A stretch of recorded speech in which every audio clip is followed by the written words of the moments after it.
Good morning guys, এই যে আদ্রিক এখন পাখি খাবার দিতে যাচ্ছে দেখলাম। আজকে আবার নতুন করে এক গাদা নিমকির গুঁড়ো নিমকি টিমকি নিয়ে খেতে দিতে যাচ্ছে।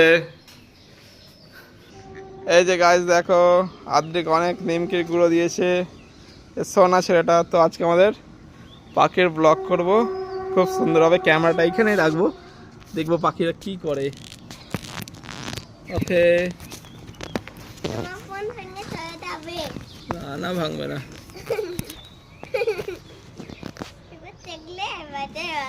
গাইস দেখবো পাখিরা কেমন করে খায়। ওকে, দেখা যাক কি হয় পাখিরা। চলে চলে পাখিরা কি করে দেখ।